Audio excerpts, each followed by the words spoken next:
Hello, everyone, and welcome to an exciting, actually super excited to have Nick here to help us understand how to achieve work-life balance. This is a Grove Series webinar, and we are excited to share with you I'm sorry, I'm just going to okay, we're excited to share Nick's thought leadership and advice on how to basically avoid tax season burnout. So, Nick, without any future uh, palaver, I'm going to hand over to you, and I will be in the background answering questions. Folks, we're going to be using the Q&A and the chat panel today, so just watch for those, and we do have some engagement polls, so watch for those as well. So, all right, Nick, over to you. Excellent, Alison. Well, thank you for having me today. I'm excited to talk about this topic, which is really topical around how do we achieve work-life balance. Obviously, we're going through challenging times with attracting talent, retaining talent, but ultimately for me, it's around how do we maximize our team's performance, particularly during busy season. And that's really around how do we achieve that work-life balance during that time as well. I always love to start my events off with this quote, particularly, a company's employees are its greatest asset and your people are your product. So I want you to think about that for a minute. As an accounting firm or a bookkeeping firm, obviously we're a service-based business. So our people ultimately are our product. Our people are our leverage. Without people, then our business can't grow and deliver higher volumes of work each year. So a lot of firm owners, when I talk to them, they really don't spend, in my opinion, enough time focusing on their greatest asset, which is their people, and their greatest product, which is their people, developing, growing. How do we make our people better? How do we give them speed to competency? And I really want to get that through in today's presentation around how do we really start to focus on our people? How do we prepare for the ultimate busy season that we have? And how do we help our team members to be successful during that time? Because if they're successful, then our clients will be looked after and we'll achieve our workflow output.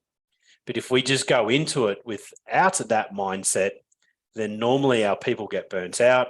It potentially will give them the tipping point to leave the firm after tax season, or worst case, during that tax season or busy season.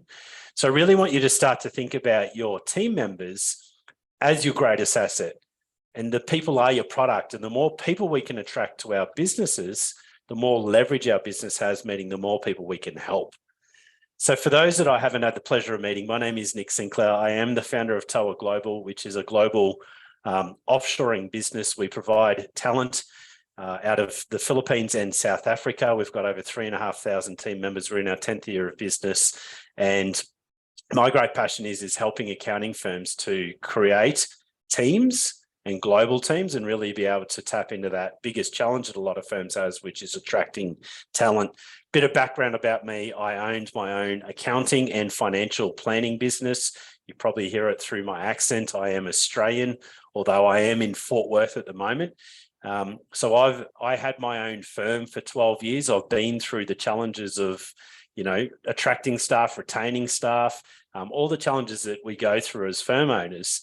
And then I fell into a solution, which is building a global team, which has taken me from, 0 team members for other accounting and bookkeeping firms through to the 3,500. We're putting on roughly 200 to 250 new team members every month for accounting firms across the world.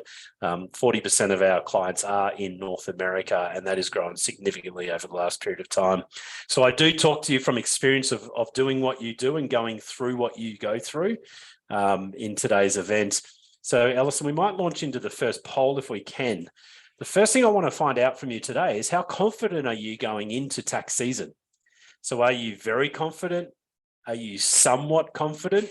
Or are you not confident at all? So if you can just answer that. I love seeing this. Okay, we're about 70%. So if the rest of you, if you could pop in here. Right now, the winner, Nick, is somewhat confident. Okay. 53%. Okay. But I've only got 80% participation. If the rest of you could could pop in. Sometimes that comes in, and if you're not seeing the poll, it's probably because you've got a pop-up blocker on yours. So you want to basically check your browser and make sure that you are allowing pop-ups. Okay, so we're at 90%. So the leader is somewhat confident at 53%. The next up is very, very confident, 37%. So that's great. You've got some people who are super confident. And then 11% is not confident. So that's great. Excellent. Thank you, Alison. That somewhat surprised me that so many of you are very confident, and I know it's a very open question, but we'll cover that off a little bit more throughout today's session. So we're going to jump straight into it. And I want you to imagine for a moment a repeatable business with the potential to take yourself or extract yourself from the operations. So I want you to imagine what it would be like in your business now if you were no longer there, and you could take yourself out. How would the business operate? I want you to think about, would it run smoothly through tax season? If you were to take the next 3 months off, could your business just operate and run arguably better without you? I know I've just come back from a break. I was in Canada for a couple of weeks at the snowfields. I go back to Australia soon, but the business runs just as well, or if not, I'd argue better when I'm not here. So can your business run? What's the potential to extract yourself from that? Now, I want you to just jump in the chat. Today is going to be interactive, so I will be asking you to do this a little bit. I want you to jump into the chat. Put a number 1 into the chat if you believe that your business has a repeatable process and that you could take yourself out for tax season and the business would run as well or potentially better without you. And I want you to put a number 2 if you don't think it would. So a number 1 if you think that it would run as good or better without you, or a number 2. So we do have some number 1s coming through, which is great, but the majority a number 2. 1.5. We even have a 1.5. Thank you, Well, Ted, maybe. for Ted's in between. So wonderful, Yeah, Ted. that's okay. That's okay. It looks like most folks are coming in with 2, though. Yeah, which, to be honest, is not surprising.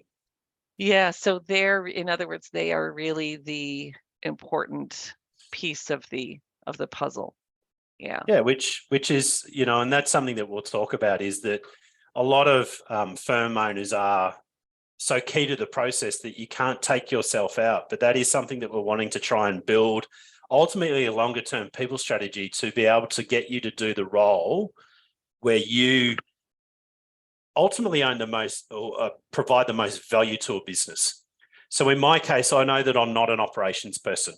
When I had my accounting and financial planning business, my focus was sitting in front of clients and presenting to clients. I had an associate come into every meeting, and all I would do for 8 hours a day or 10 hours a day would walk from one office to the other seeing clients. All of the back end part of it was done by the associate or the junior and the operations team. I never actually did the accounting work because that's not where my skill set was. But that didn't happen overnight. It didn't happen in year 1. I had a very clear plan over the 12 years that I had my firm to be able to extract myself so that I could do ultimately what I'm good at and what I enjoy doing. So how many of you, and this is a question to have a think about, how many of you are doing work that you're either not good at or you don't enjoy doing? Well, the third one to think about is you're doing it, but it's not really at what you're worth in a chargeable sense for your time. So I want you to just have a think about that. And there's certain solutions. It's not a one-stop gap where it's going to be fixed straight away. It's about building a plan. So for the first 4 years that I've had TOA, my plan was that I had to run the business. I had to wear many hats. And over those 4 years, the first 4 years, I started to bring in different leaders. And then in the 5th year, I brought in, or about 4.5 years through, I brought in a CEO to start running the business. And Craig then started to build out his leadership team. And over the last 5.5 years, he's built a whole leadership team now where operationally I'm not involved. I have a very clear role within the business, which really falls under innovation. It falls under being marketing, so events and things like this. I've basically got 3 buckets. Key relationships is the other one. Those are the things that, one, I enjoy doing. So it makes me passionate about the business after 10 years of being in it. It makes me passionate about waking up and doing it every single day. But it also is the things where I add the most value to the business. If I was to have to go in and do other functions within it, the business wouldn't grow and it wouldn't succeed in a way, because that's not things that are my strength. If I have to get involved and help out where I do.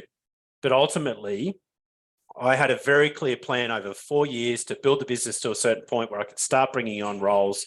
I then built it to a point where I could bring on a CEO, which is Craig Mansell for us. And for the last 5.5 years, he's continued to build his team. And I've played parts in that. I was the CMO, I was the Chief Marketing Officer for close to 2 years. And then I transitioned out of that and I helped out in other areas. But it's been a journey over 10 years to get to that point where I can now go away and be away indefinitely and the business will still run without me. And you may be thinking, but that's not possible. Sorry, Alison, you jump in. Well, I just wanted to say it's kudos to you, Nick, for not having a lot of ego around that. Because the thing that I find with firms, with leaders in particular, is that they do think that they're the only person who can do that. And I love your comment about playing to your strengths. Yeah, right? and Like I think, what you know where you can best be, where you can be best be leveraged, right? So yeah. just wanted to add that little color there, because ego is something that prevents people, sometimes holds people back. Yeah, no, I appreciate it. I call it also Superman syndrome. There's no one better than me. Only I can do things. And I think that's, I read a lot. I read a book every fortnight. So I read roughly 26 books a year. And I really have learned early in my career that, the things that I'm good at doing and I enjoy doing and working out what they are, and then building a very clear plan to get to where that is. And I know some leaders are really, really good technicians, but they want to be the person leading and managing a team. And in some cases, that's not where your best skills are suited. Now, you can learn and grow and adapt to that, but is that really where you want to be? Is that your natural tendency, or are you just forcing it because you're the owner of the firm? So when I had my accounting firm, we started off, we got up to about 50 people, so it wasn't significantly big. But I did the same thing within that business. I had a general manager running the business, and my role was being the advisor, which I mentioned before, going from meeting to meeting. That was the part that I love doing, is sitting in front of clients, communicating, working with them, growing and developing ultimately the associates that are coming into those meetings with me, so that over time I did different types of meetings. I didn't have to continually see those same clients. But it's all about having a clear plan and a clear strategy. And I often talk about this, particularly in accounting. It's so relevant that people are your biggest asset. And I had one of our firms say to me last week, Nick, we're struggling to grow, and they're a large firm. We just can't grow quick enough to keep up with the work that we're getting in because we don't have enough leverage. And I said, what do you mean by that? And they said, we just can't get enough people. We can't grow our people because they are the leverage. The more people you have, the more output you should be able to get. Now, I'm not talking about whether people are high performers or low performers. That's a completely different topic in conversation. It's really around ultimately, at the end of the day, your people are your biggest asset. What are we doing to make them and refine them to become and give them the best performance that they can get? And I think ultimately this is one thing that I always raise, is never forget who you're working for. And our customer experience is so important when we are busy, but it's often the first thing that gets dropped. I know from previous experiences, we have accountants in 7 countries. So some of them are really good at this, and some of them, at times I think, it's just not good enough. Just because you're busy doesn't mean that your customer should suffer with communication from you or updates from you, or turnaround times should blow out and, it be acceptable because you're busy. And I know that will probably, some of you will say, well, how do we deal with it? And that really comes back to what's the firm structure. And I'll talk a little bit more about that later. But the customers ultimately are the ones that pay our bills. Without our customers, we don't have a business.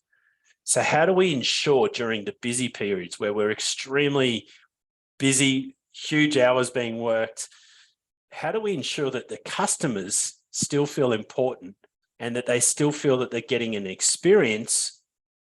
They're not just another number in the queue. And I think that is always something that I say, whenever you're building process or systems, or whenever you're busy, think about it from your client's point of view. How are they feeling with the process? If they haven't heard from you for a month and they're waiting for you, How do you think they feel if you haven't communicated? And I think the first thing is really going into tax season, just having very clear goals. What are the goals that the firm wants to achieve? What's the volume of work? How are you going to achieve it?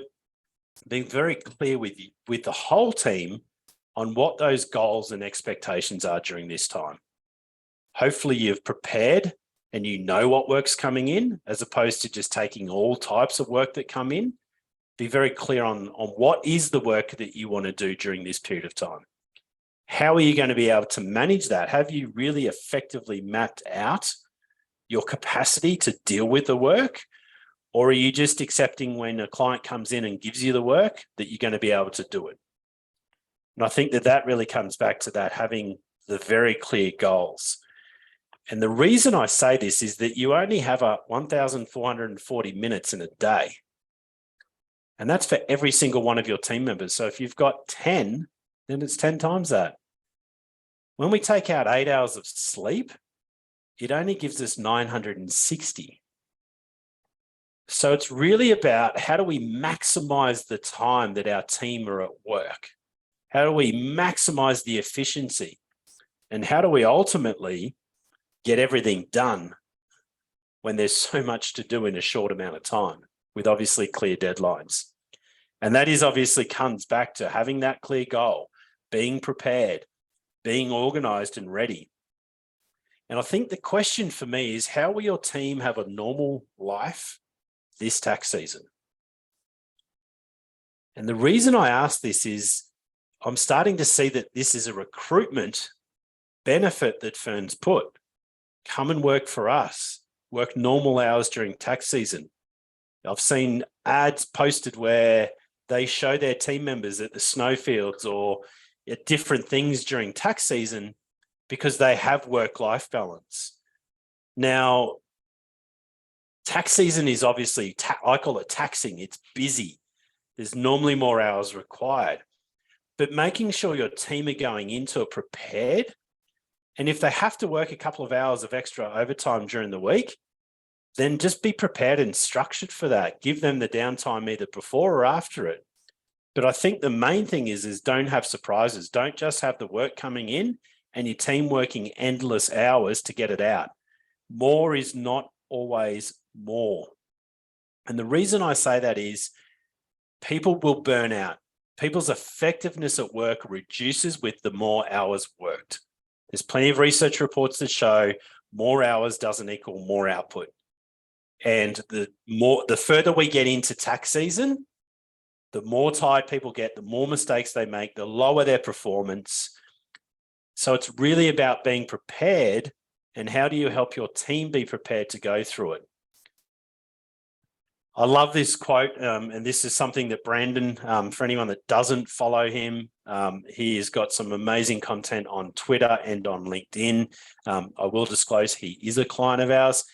He put up this post a couple of years ago that was really around increasing his capacity. So it was pre-tax season last year, where he made the decision to be a people-first firm, and he focused on increasing capacity. So there was parts behind the scene where the firm worked out their capacity. They worked out that, yes, they could get through it. Yes, they could work excessive hours, but why don't they double down and increase their team capacity by 36% to be able to deal with the work and get through it, so that the team didn't burn out, so that they didn't suffer during these busy periods, and make them want to consider or reconsider actually working in the profession. And you can do this. You can build global teams. You can get local talent. There's ways that you can do it financially where you're not worse off because of it. And obviously, in this case, you may have to take a smaller margin just to get through tax season. But that smaller margin that you make, and it doesn't have to be significant, the smaller margin will actually potentially help you by retaining your team, by getting a greater output. You'll see greater returns from that. And it really all comes back to this, having a clear plan for your tax season workload. And planning is so critical in this process, meaning you understand what work is coming in. Ideally, you understand when it is coming in. And the next part of this is, have you worked out a capacity and people plan to do all the work this season? So I'm going to raise the next poll, Alison. I'll get you to jot that one up, which will partially answer this. Does your firm have the capacity to get through tax season? And does your team doesn't have to work the 60 hours? Yeah. So we're seeing the answers come flying in. So far, it's a pretty even split, 50-50. So Okay. we've only got 70%. So keep putting in your answers, guys, because it helps us understand where the audience is. And the other thing I was thinking as you were saying about, showing Brandon's, post and everything is that, leveraging really good technology to make sure that your team isn't wasting a lot of time is super important. And that's hilariously, I wasn't thinking I would mention Liscio, but that's an example where Liscio can really help because you get the documents quicker from your clients, right? And fewer places to look. So that's just something too, is to sort of take a look at your tech as well. Okay, so I'm going to go ahead and end the poll here. The answer is yes, 52%, and no, 48%. So Okay. pretty much 50-50 split. Excellent. So for those that have said yes, congratulations or well done. So now it's a matter of just executing that plan if you do have enough capacity. And for the firms that don't, then it's around what is the shortfall of capacity that you need? How do you get that? What are the different options? Do you hire locally? Do you hire a global team? I saw a comment come into the chat, which I'll address in here as well from Patrice. So I appreciate your comment saying that I'm clueless about being in the industry for the last 3 years and there's such a shortfall of talent. I can tell you now we deal with 1,000 firms globally. Yeah. I work with accounting firms all day, every day, from sole practitioners up to our largest client is a $1.6 billion accounting firm. So I can guarantee you I am finally in tune with what the industry is. Traditionally, it is hard to find local talent. And I'm not going to argue that it's not. I'm not saying it's not easy, but there are global places, South Africa, Philippines, India, South America, where you can arbitrage your talent and build a global team. And to give you an idea, I put up an audit. We had an audit role in South Africa. We got 300 applicants in 24 hours. We got 40 of them shortlisted and ended up 15 of them went to clients. So there is a talent shortfall locally, and that is in America. It's in Canada, it's in UK, it's in New Zealand, it's in Australia, it's in all the markets where we have clients. But the reality is there's other ways to be able to build and grow a team. And the big focus there is how do you then fast track your local teams? And one thing that I haven't talked about is that we do have a training organization. We're a private college in America. We're a registered training organization in the Philippines and in Australia. So we've got recognized training businesses that we train new entrants into the industry across the CPA, the EA, the CMA, all of these programs, and helping to drive those into the industry. And the same thing that we're finding often is what I'm talking about today, which is around new entrants and particularly existing team members don't want to work excessive hours during tax season. We've seen a huge amount of people. There's so much data out there around the trends that show how many people are leaving the tax industry for these exact reasons. And I think that that's the key part about being prepared and understanding what your capacity is. Now, for the 48% that said they don't have enough capacity, I think the challenge is working through how do you get through this tax season and then start preparing for the future so that you don't have these same challenges. Now, the first step is obviously working out how much capacity you need, and then it's working out where do you find and how do you get that talent? What is your employee value proposition? How do you attract the talent?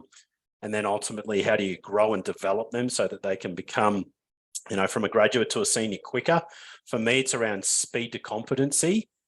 And it's about fast tracking careers, but making sure they're competent and capable. You don't just move someone to a senior if they're not competent or capable. So for getting through this tax season, it might be just about having an honest conversation with your team saying, look, we are short 80 hours a week. Between the 10 of us, we're all going to have to pick up 8 hours a week. Or it could be less people, it could be more people, it could be more hours or less hours. The reality, though, is having that conversation with your team to say, we acknowledge that we are under capacity, and these are the processes and things that we're going to do for this tax season to get through it. But more importantly, this is what we're going to be considering putting in place for future years so that we don't have the same challenges we're having now next year, the year after, the year after, and the year after. Because I talk to plenty of firms that identify it as being a problem, and then when I see them 2, 3, 4 years later, the same problem's there. But they haven't taken the steps to be able to build or grow or develop their teams. They haven't taken the steps to be able to deal with the capacity. And that could be simply not taking on a certain amount of clients. It could be about sacking clients, reducing the number of clients you deal with, but dealing with higher value or the better ones. So it doesn't necessarily have to be just about getting more talent or more people. It could be about looking at your firm and analysing what type of firm do you want to run? What type of business do you want to run? And then creating a plan for that. So for the ones that have created or do have the capacity, then hopefully it's about how do you maximize your team's output and productivity and effectiveness during this time, and then ultimately trying to balance out that workload so that if you do have the capacity, making sure they're having regular breaks throughout the period so that it's not just, 5, 6, 7 days a week of excessive hours.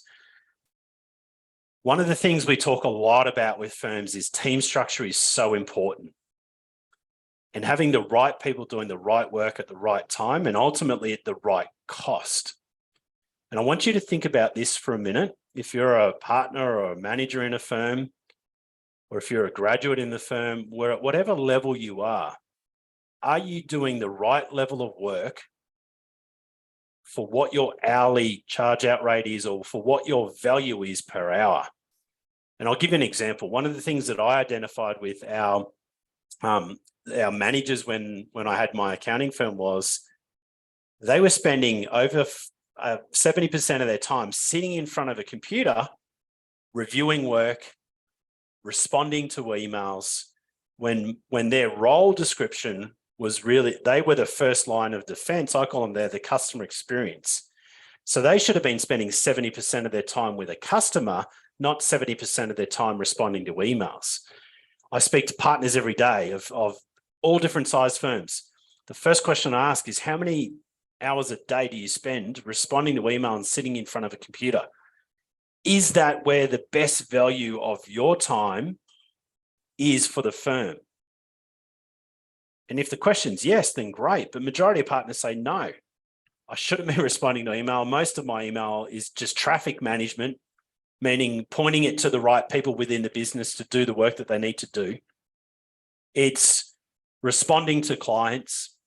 For my own example with how I manage my day, and it's different obviously because I'm not running a firm now, but I did it exactly the same when I did. Half an hour in the morning, half an hour in the afternoon. In between that, my EA manages, my executive assistant manages my inbox. The way that I respond to my emails is half an hour in the morning. I basically read the emails, I dictate a response, my EA types it and sends it. And then any follow-ups or actions or tasks that are needed are put into the system, and then I follow the process. So I can manage my email twice a day for half an hour. When I had my own financial planning and accounting firm, I was doing it for half an hour in the morning, half an hour at lunch, and an hour at the end of the day. So in essence, 2 hours a day, but that was driving the traffic for all 50 people. I was able to respond and drive and do the things that I was effective at by simply just going on, dictating the responses, actioning what I needed to. And over that period of time, my EA's been with me for a bit over 10 years now. She can now manage and drive a large percentage of that for me so that I don't need to, because she understands how to deal with it. It also means that when people email me, they get a response immediately. It doesn't take days or weeks to get a response, but having the right people doing the right work at the right time and ultimately the right pay grade is so critical. And that's something I'm going to ask you to jump into the chat. Do you believe that all of your team members, including you, are doing the right level of work for all the hours they work? So put a number 1 if you think they are. The second one is put a number 2 if you don't think it is. So number 1 if you do, and a number 2 if they're not. Now, there's a lot of obviously twos coming through, which is not surprising, and this is something that, I review with my EA every quarter. Am I doing the work that I should be doing? Is my diary reflective of that? Is the emails that I'm getting reflective of that? Alison, I'd love to hear your comments on this, because you obviously have been in the industry a long time and you've seen the good, bad and ugly of all and firms. I saw a really interesting, it wasn't a meme necessarily, but what it was it was a graphic just to get people sort of thinking about it, of an iceberg. And at the top was the time you spend on emails. Okay. And then under the water was this big iceberg. And then at the very bottom was your most important task, like at the bottom. And so I challenge people to be thinking about, is this what I should be spending my time on as the firm leader? And if the answer is not, then how can you create a process so that you can delegate it? And there's a concept of going slow to go fast. So it does take a little longer to train somebody, but as you're training someone, you can have them document that process. Right? And then if you're willing to have regular check-ins, and probably one of the books that you've read, Nick, is by Andy Grove, and it's the High Output Management book. It's like a Bible, right? Yeah. It's like you cannot lead if you're doing, right? And so I don't know, I welcome your thoughts as well, but these are the thoughts that I was having coming through. Most people are coming in with two. No, I'm not spending my time I'm not actually spending my time as the firm leader on the right things. And I think that, thanks, Alison, I value your input. And I think that's the thing to think about, is that you may not be able to solve it now, but what are you going to do to solve it for next year and the year after and the year after? Because if nothing changes, nothing changes. And I talk to so many firm owners that nothing changes year after year. It's the same problems. And you shouldn't feel bad about it. Like, no, this definitely is a not. Systemic problem. It's not like you. There's nothing wrong with you. It's just like, you shouldn't go into thinking you're a failure. You're not. Yeah, right. Yeah. But it's about, how do you change those habits so that you can change the things. And a lot of it is, and I've mentioned this before, the right people doing the right work at the right time. And that's, easy to say at some point. But there's a book that I love reading, and it's all about who rather than how. And this is really the common thing. And for the last 15, 20 years that I've been in the industry, I often had this when I was in the business. It was just easier for me to do it. But now I need to always, on my coach, and I've had a coach for the last 5 years, he's always saying to me, Nick, who is the best person to do that, rather than how should you do it? So if I'm talking about, I want to build a new process or I want to build something, his question to me is always, who is the best person to do that? Not how are you going to do it? So if you want to work out the capacity, so for the 48% of you on today's presentation that said you don't have the capacity plan, the first question that typically would pop into my mind if it was my family would be, well, how do I do it? So my thing that I'm challenging you to think about is, who in your business or who outside could you bring in to help build that capacity plan, to give you the amount of hours that you're either short or over, so that you can work out a plan. Because the challenge that we fall into, particularly when we're smaller businesses, is that we just have to do everything. But if your time is worth, on a charge out rate to a client, whether you charge value pricing or however you charge, even if you call it $200 to $300 an hour, you spending the time responding to emails, could you be getting someone to do that more cost effectively, which means that you could allocate that time to either doing higher value work or not working as much. And that's really the question is I want you to try and start thinking about, how do we do this? Stop that and go, who should be doing this rather than how? A lot of people try and build process, but they're not the ones actually working in that part of the process. So the best people to do that, the who in that case, are the people doing it. And Alison made a great point, is you've got to go slower, meaning sometimes you've got to take a few steps back before you can go forward. So this tax season may not be better, but what you do this tax season will set you up for success next tax season. And it's about that progressively improving and knowing. And we have a lot of firms that come to us and say, look, setting up a global team across potentially multiple countries, I don't have the time to dedicate to that in the short term. But if I focus and say, look, to the team, you're all going to have to work 60 hours a week this tax season, but these are the things we're doing. So next year, you're going to have to work 50. The year after, it's 45, and the year after, it's 40. We're going to put in place a strategy to be able to continually decrease that. Or if it's more hours, then so be it. But it's just having a plan and going who rather than how, and having a very clear plan to be able to improve things. The first thing I talked about the customer experience before. To create a great customer experience, you first need to get the customer service systematized. So what are all the ways that your customers come to you? And I know a friend of the industry, if you want to call it that, Ryan Lazanas, he often talks about the service desk that he set up for his firm when he had it before he exited. And there's software out there where you can have tickets logged, for example, where people come into a service environment, they log the type of inquiry that they have, and then it goes through to the appropriate people within the business to be able to do that work, so that you're not getting buried in emails, that all of the team members doing the production work, I call it production work, doing the work, the tax returns, aren't suddenly getting bombarded with emails from clients. They're working on one thing at a time because they set up a customer service division to focus on the customer service, and then they have the production team doing the production.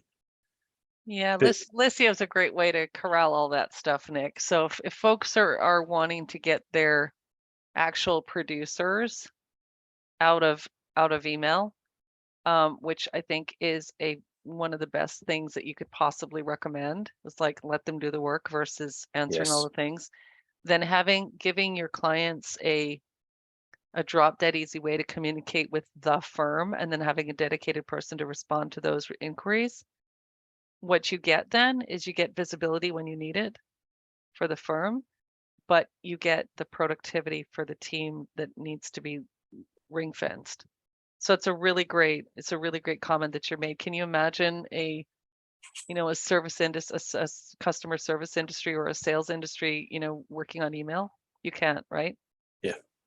Yeah. And that's a wonderful thing. If you can get it into the platform and you can have that as your customer service, then your team can focus on doing the work, but more importantly, providing an experience that's positive.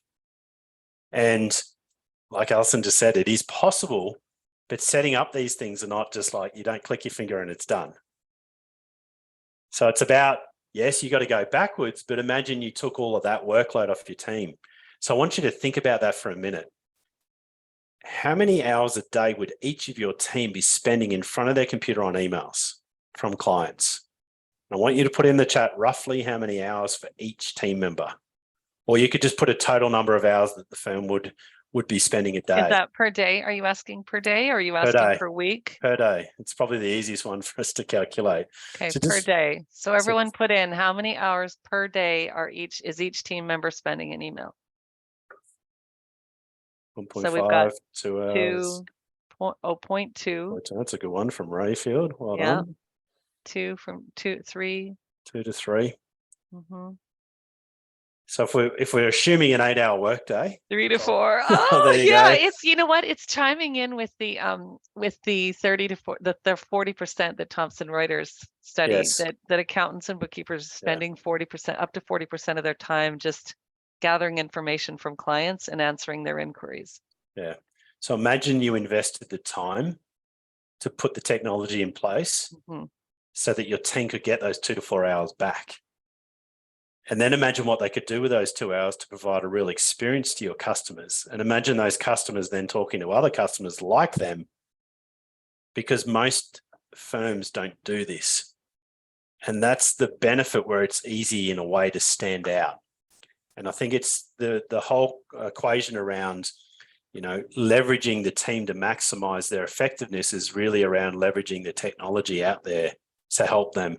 And I always use the sporting term. I always say, a professional, I'm in Texas at the moment. So let's talk about the Cowboys. They won the finals. They're into the next one.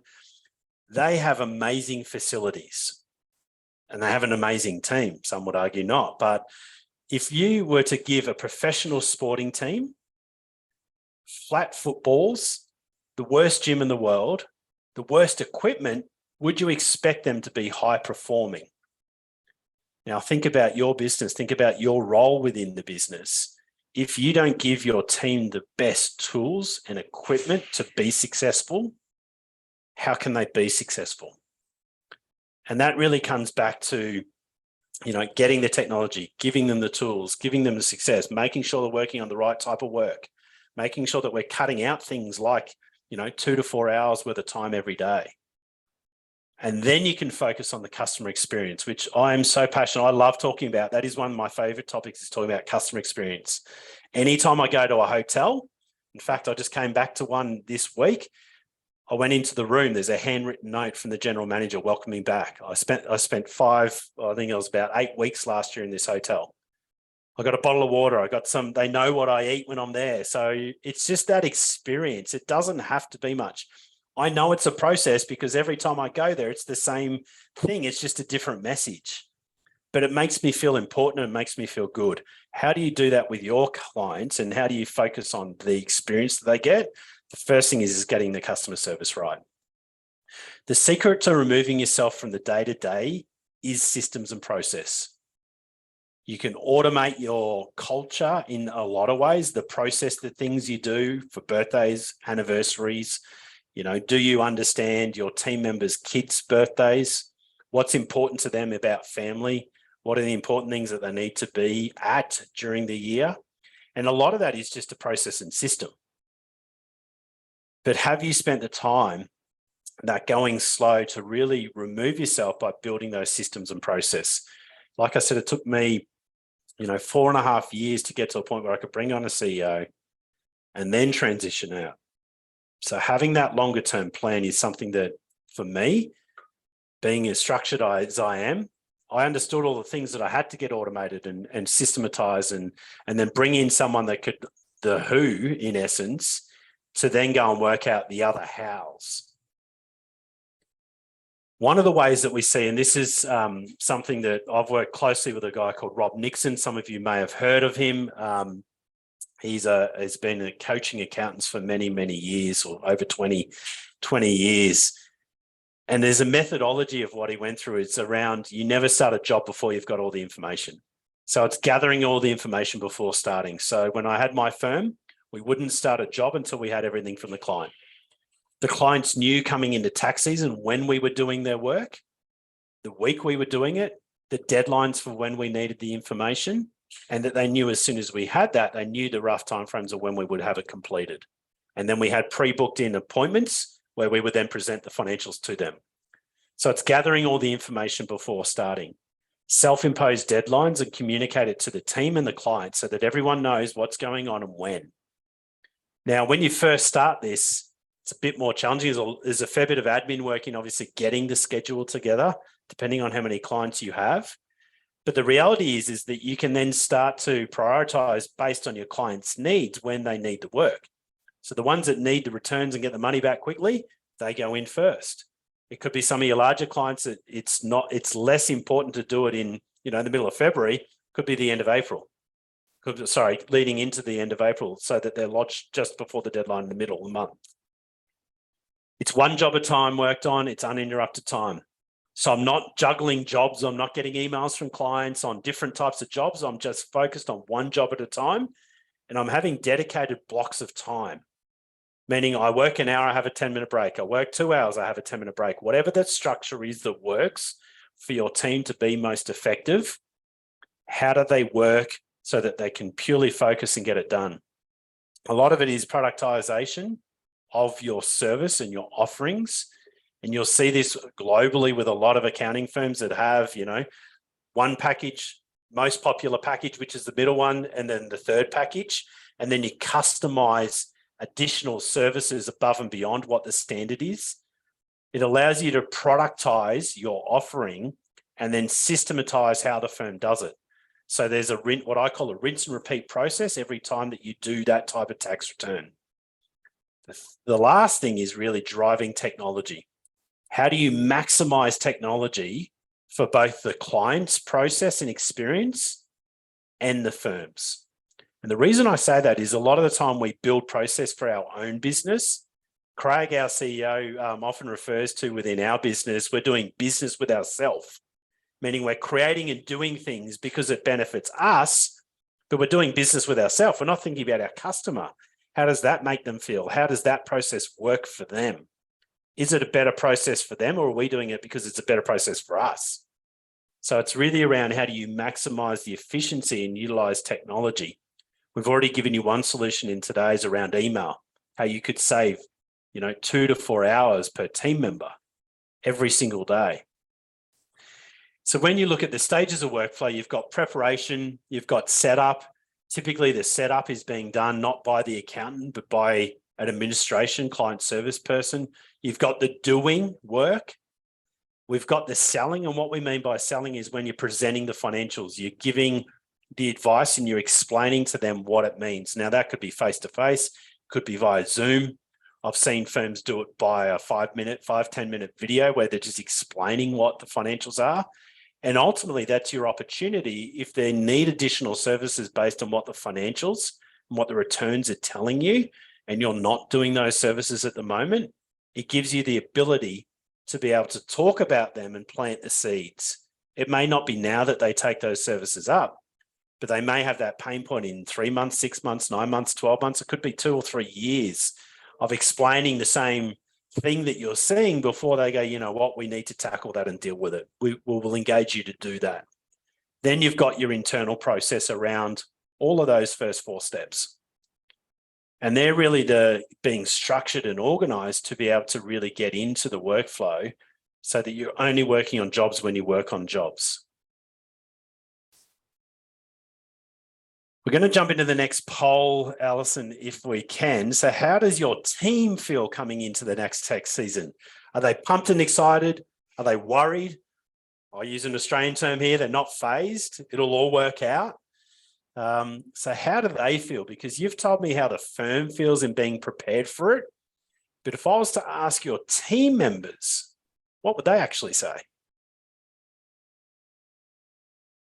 We have so far not phased. It'll all work out as the leader is 64%. So I'm guessing some folks know their team pretty well. Yep.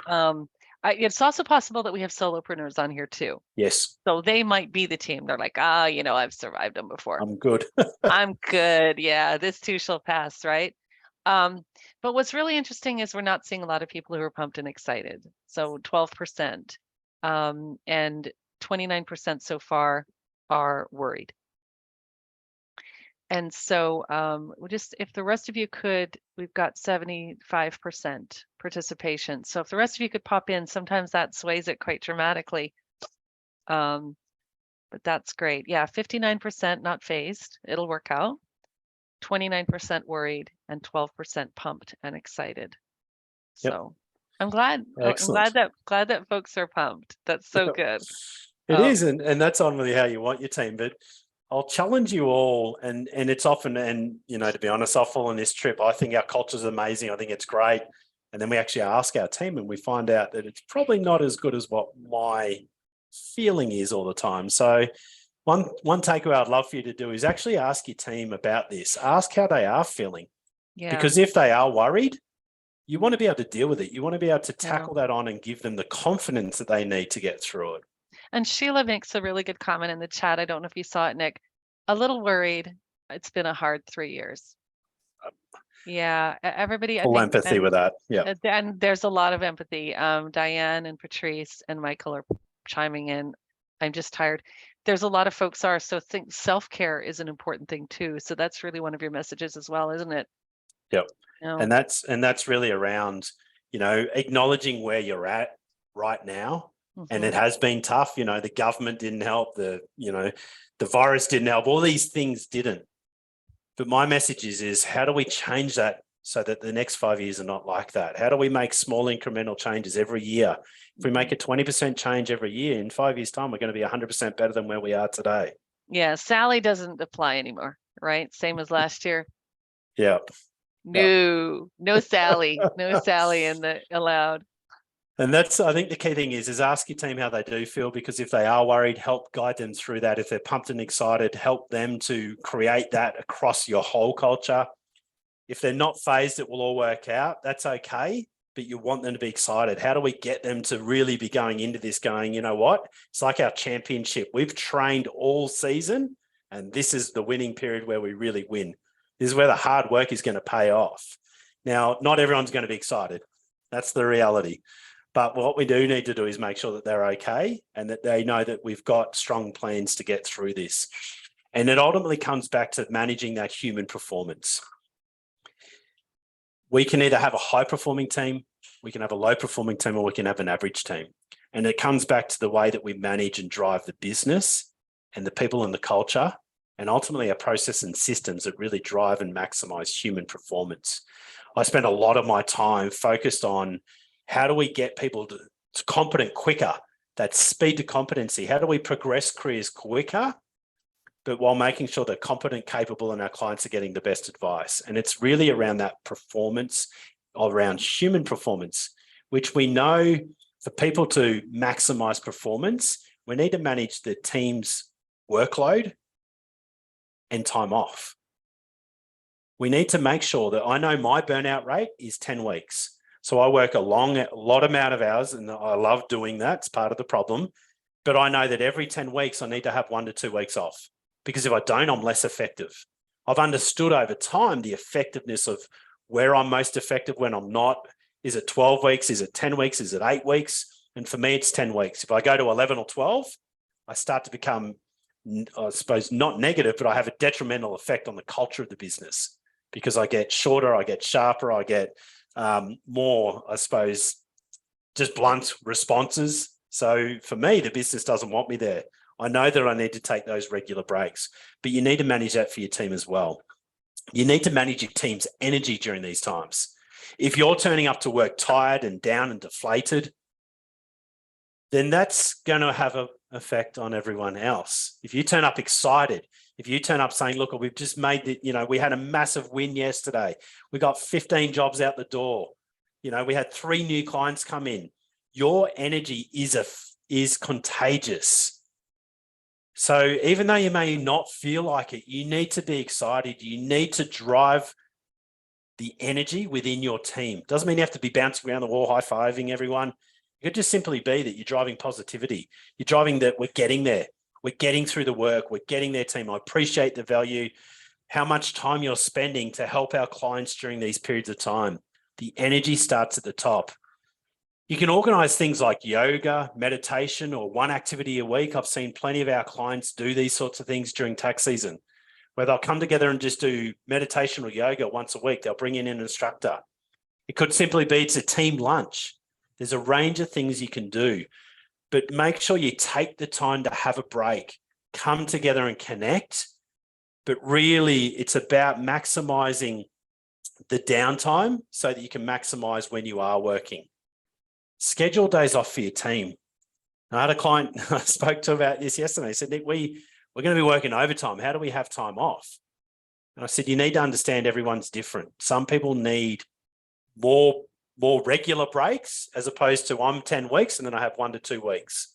Some people need a long weekend. So it might be run or sprint for 6 weeks, then have a long weekend. It's 1 day out in the weekend. So it's 3 days in the middle of it. But then that might mean that for the back end of the 6 weeks, they can be really, really effective. And your team doesn't have to all do it at once. I know some firms that do. There's others that just have it where people are structured throughout it.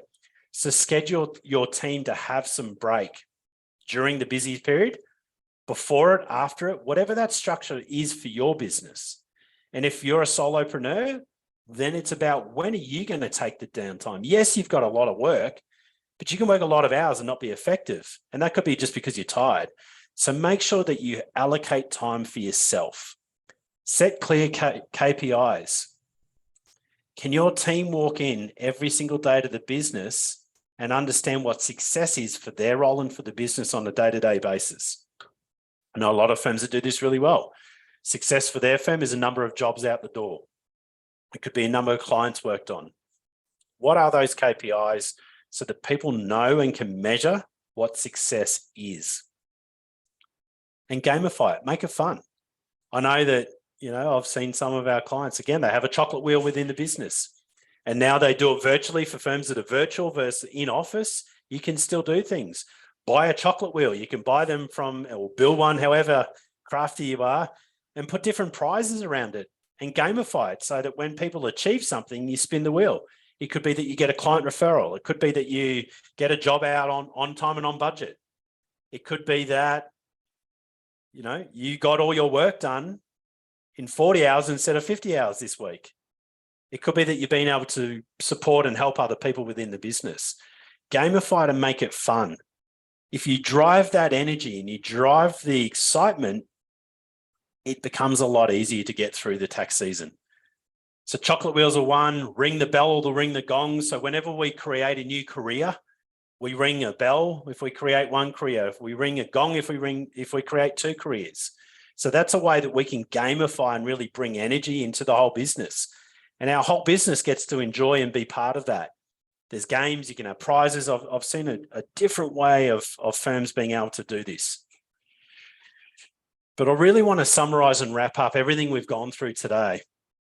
You're at a point of time today where you are because of what's been done in the past.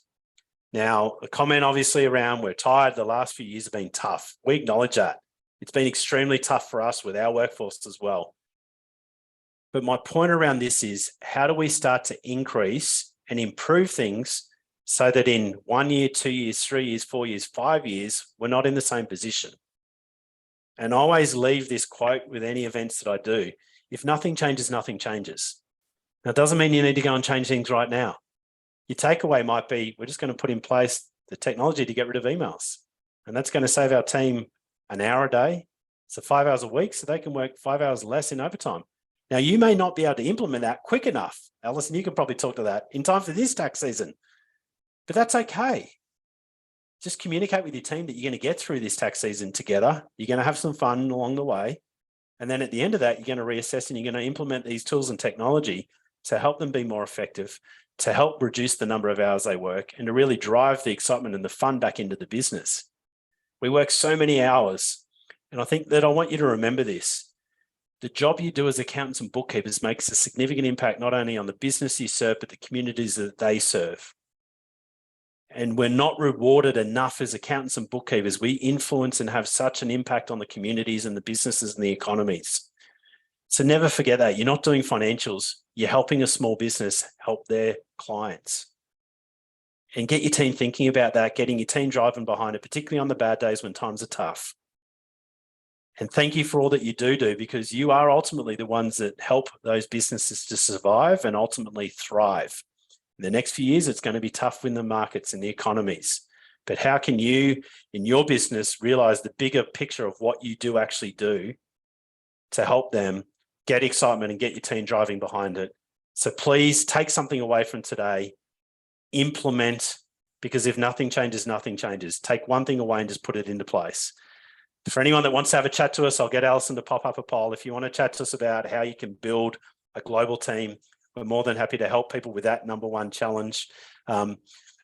Today was more about education as opposed to positioning that. So, Alison, thank you so much for having me along today and being able to impart some of. Nick, you're such an inspirational leader. It's so, and I love that you've shared your sort of vulnerable stories of how you had to sort of rethink what you were doing, and even your burnout rate. And I think that's an area where, because accountants and bookkeepers and tax pros have so much knowledge and they're such experts, kind of getting out of your own head and getting help to focus your energy on the right places. I think it's probably one of the biggest things that people could do. And the other thing, folks out there, I would say you're not alone. So you're not a freak if you ask for help. In fact, you're like, hey, I just want to do my work. I just want to run my business better, or I want to be spending the time where I really am going to make a difference. So that is an area where the TOA folks can really help you. There's a proven formula. They know exactly what they're doing. They can really help you.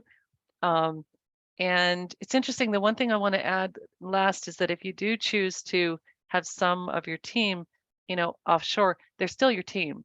Like, you're still managing people and you're still managing a team. So all of the things that Nick talked about, they all still apply. And then there's technologies and things that you can layer on top of that to make it a lot easier and a lot better. But that's great.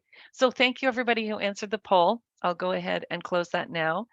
And we will be going ahead and sharing this you'll get an email from us, and it'll give you a link to access the slides in a PDF format, the recording, and also give you the contact information for the TOA team, including Nick and his team. So Nick, any last words?